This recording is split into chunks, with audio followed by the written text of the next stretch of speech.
Good morning, class 7th. Hope you have read the different type of emotions and understand the concept of a different type of emotion.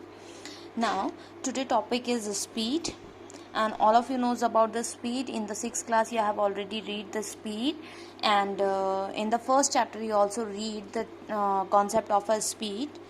So, in short, again, I'm explaining the speed.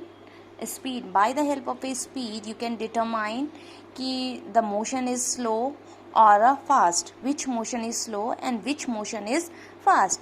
Okay, and generally the speed, the rate of change of distance in a time interval, that is called your speed. Because of speed equals to distance upon time period, कितनी distance change हो रही है in a time interval, that is called your speed. And all of you knows about the formula कि speed equals to distance upon time period. And in the first chapter you have read the formula to the unit of a distance is kilometer and the time unit is hour. So 1 unit is kilometer per hour and the SI unit of a speed is meter per second, because distance unit is meter and time period unit is second. So one SI unit of a speed is meter per second and the another unit is kilometer per hour. And in the first chapter you have read the relation between 1 meter per second and 1 kilometer per hour. Have you remember na?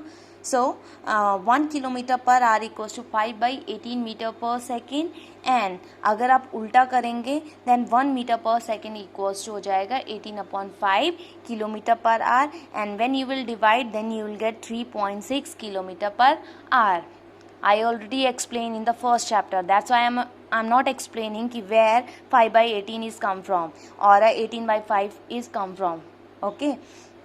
Just go through the video in the first chapter, then understand the topic कि where 5/18 is okay. Now the next one is a uniform motion. Okay, the uniform motion in a speed, the motion with equal interval of a time, equally distance, rate of change of equal distance in equal time interval.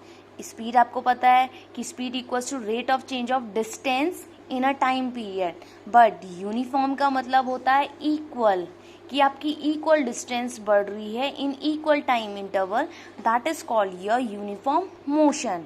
Okay, that motion की a motion where equally distance in equal time interval, rate of change of equal distance in equal time interval.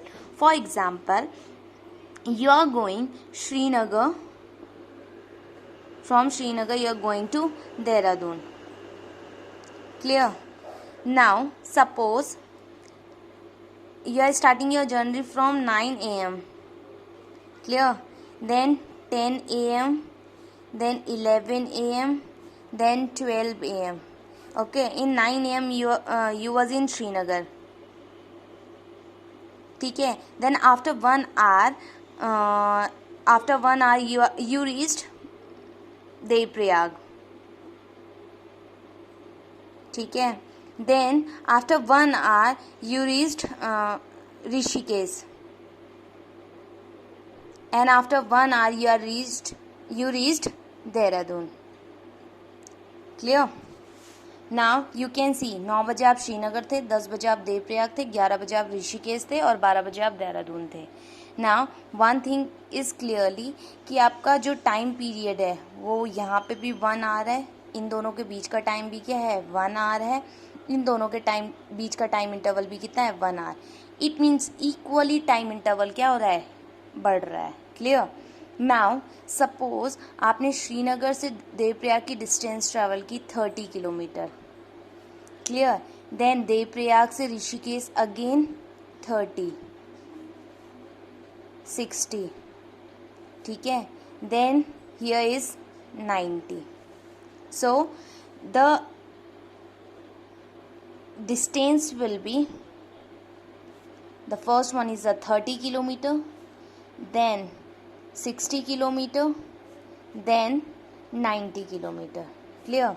And the time interval will be 9 a.m., 10 a.m., 11 a.m. ठीक है, then 12 a.m. Then यहाँ हो जाएगा 120 kilometre. Clear? Now you can see इन दोनों का difference कितना है 30. इन दोनों का डिफरेंस कितना है 30. इन दोनों का डिफरेंस कितना है 30. इक्वली डिस्टेंस बढ़ रही है ना, इन इक्वल आर में. Equal hour in the sense of 1 hour, 1 hour और 1 hour.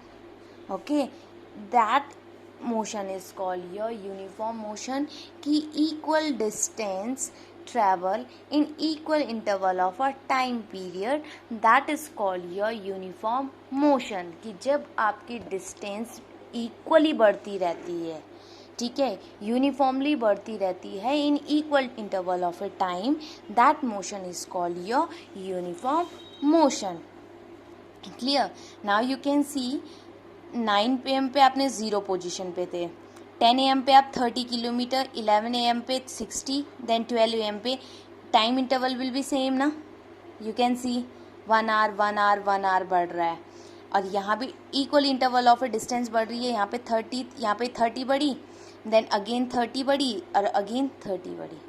ठीक है, so this is called your uniform motion. Now the next one is a non uniform motion by the help of a name, that is clear. Non uniform, uniform का मतलब क्या था equal distance, non uniform in the sense of unequal distance. That motion की unequal distance in equal time interval पे. Time period तो same है but जो आपकी डिस्टेंस है वो अनइक्वल है. क्लियर?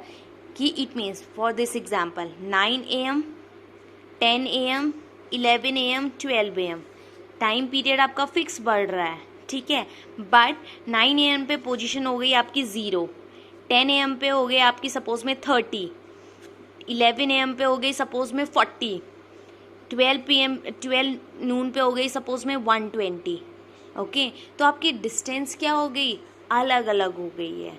ठीक है, कि मैंने बोला 9, 10, 11, 12 यहाँ पे आप इनिशियल कंडीशन में थे.